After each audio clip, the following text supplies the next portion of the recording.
I'm pleased to be joined today on Primetime Local News with the Conservative candidate for the riding of Battlefords Lloydminster, Rosemarie Falk. Rosemarie, first of all, thank you for taking some time to talk with me. My first question for you is, why do you think you should be re-elected as the MP for Battlefords Lloydminster?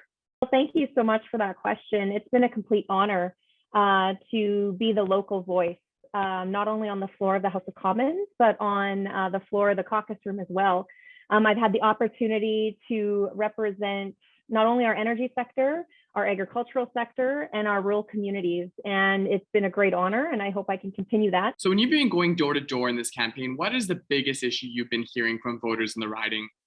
I can tell you there's lots of issues that voters here in Battlefords Lloydminster care about.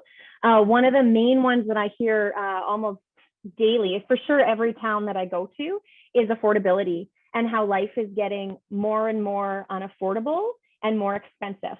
And people just want to be able to work, make ends meet, save some money for tomorrow, and be able to provide for their families.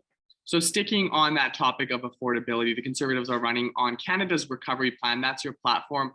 What plans in that platform will deal with affordability and make life more affordable for people in this riding? One of our pillars, as I'm sure you know, is securing jobs. And this is securing 1 million jobs that we've lost during the pandemic. And, you know, by giving people the opportunity to work and facilitating the environment so that investors will come back to Canada, that's going to do leaps and bounds. We do understand the importance of our small businesses.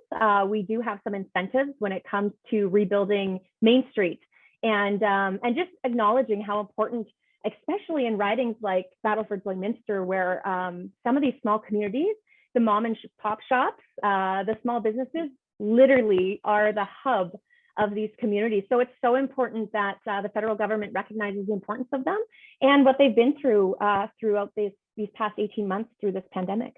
Now, another big pillar of the Conservative platform is securing mental health. Can you kind of take us through a little bit more about what the Conservative plan is when it comes to mental health? We will implement the 3-digit hotline, which would be 988.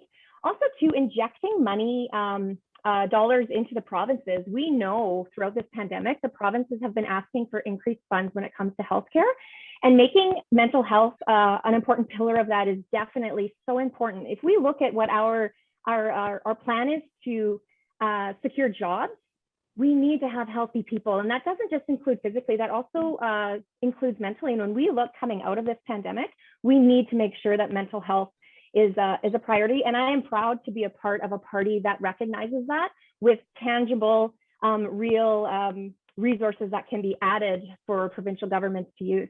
Now, in the last federal election, the Conservatives won every seat in Alberta and Saskatchewan except for one in Alberta. And you yourself, you won with upwards of 80% of the vote. But the Conservatives were still in opposition.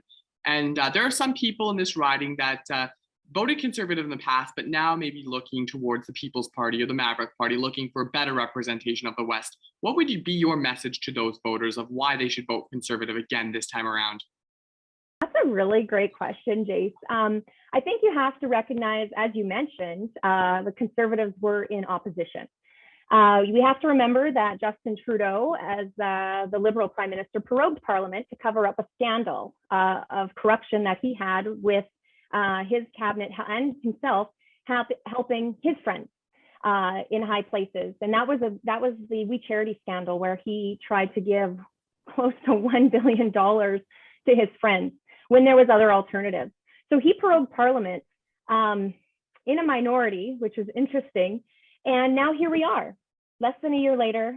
He's dissolved Parliament with the help of the Governor General.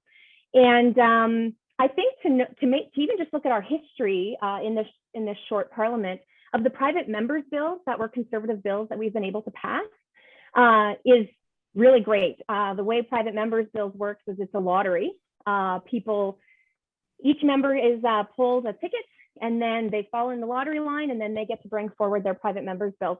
So we've passed a few of them, one of them being helping small businesses, family farms, pass on their business to a family member and lowering the tax burden. Because right now, how it was before this Conservative private members bill was, in order to do that, pass it on to a family member, sell it to a family member, there was increased taxes.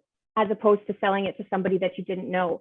We also had passed a private members bill for organ donations to make it more accessible for people when it comes to organ donations. Also, compassionate care leave. So there's been a few things that we've passed as an opposition, let alone holding the government to account. Well, thank you so much, Rosemarie, for taking some time to talk with us. I wish you the best of luck in your campaign.